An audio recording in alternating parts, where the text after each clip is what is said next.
Okay, we're here with Lauren. How you doing today? Hi, I'm doing well, thank you. So we're here in Camden.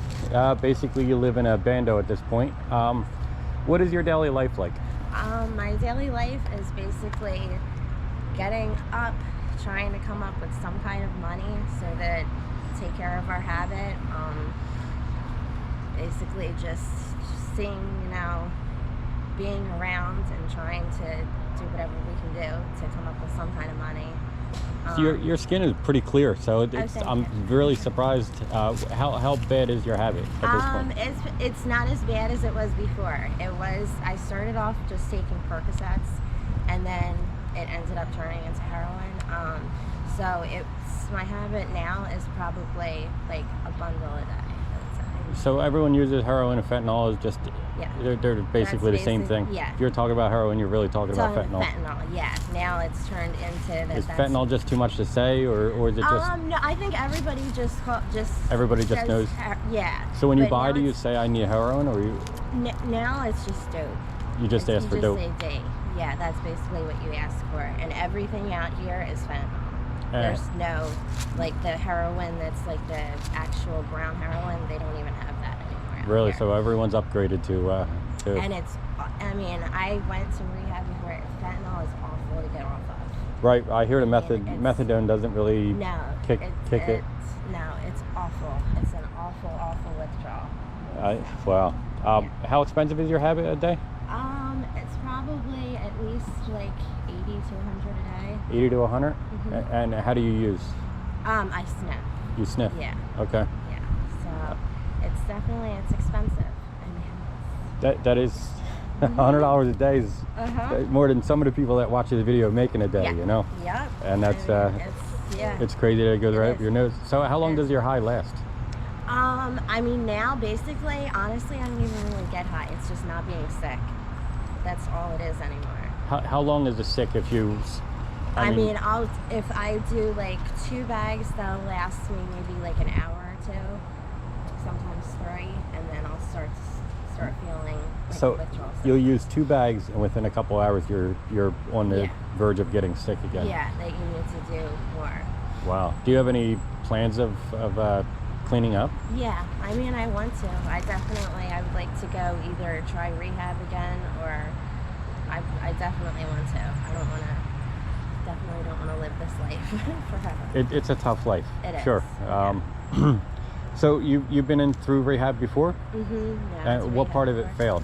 The first time I went, I was there and I ended up having ovarian cyst at first, and I got brought to the hospital, and then I couldn't come back after that. Okay. And then after that, I just didn't stay.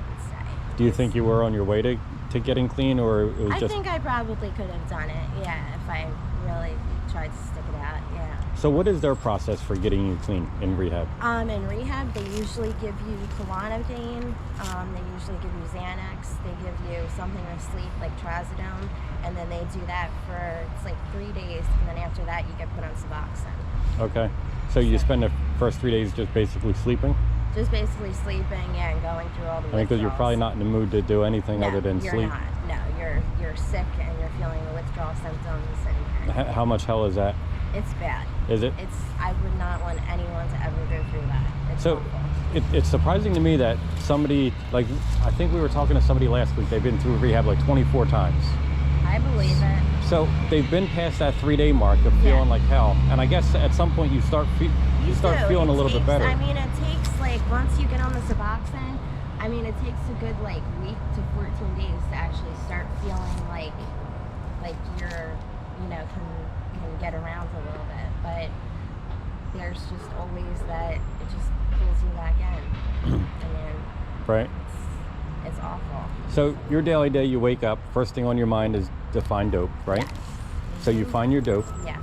If you have money left over, otherwise you got to go find money first, and then you find your dope. Yeah. And then what's the rest? What's the next couple hours? And then the next couple hours, it's basically just getting money to continue on. I see. So your entire day is just consumed around finding money to find dope. That's really what it is, to make sure you have enough money so that you're not sick. So we're not going to do it, hypothetically though. If we were to give you $100 for this interview, what would become of it? Like, how quickly would that be gone? Probably within a few hours. So it would last that long? It would last a few hours, yeah. You wouldn't just blow it all in one purchase and do it all at once? No, I don't. No, I'm too cheap to do that.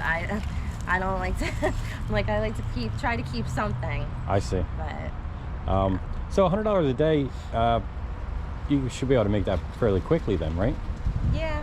I mean, without putting yourself in an incredible amount of danger. Yeah. Because we've interviewed others that were $60, $800 a day. Yeah. And it sounds like, I mean, you know, depending on whatever they're charging, I don't even want to know, Yeah. but it seems like a lot of work Yeah. for that kind of habit, and then putting yourself in an incredible amount of danger, because every time you date, you're potentially not coming back from it. Yeah, you're absolutely right. I'm really surprised that the addiction is strong enough to basically put your life in danger to get it, because you jump in a car, you don't know if you're coming back. You don't know if you're gonna come back. No, you don't. Right. But I mean, it is, once you start feeling sick, and you'll pretty much do anything to make yourself feel better. Right. So if you're putting, your life on the line, really at the time it doesn't feel like you're taking that much of a risk. So what time do you typically put your head down then?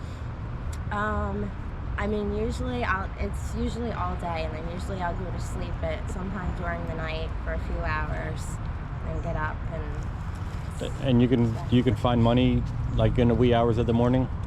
Usually at some point. Usually I'll be back like late at night. Okay. So usually it's during early evening, around that time. So like 10 o'clock on, you're not really finding any money at that point? Sometimes, it depends. Like maybe a Friday night or something. Yeah, but Friday night. ordinarily or Saturday it's night, sometimes, you have to save up a little during the day to pack it away. You try to make it last. Oh, okay. I think that's all the questions I have for you. I appreciate the conversation. It's been great. Thank you so much. I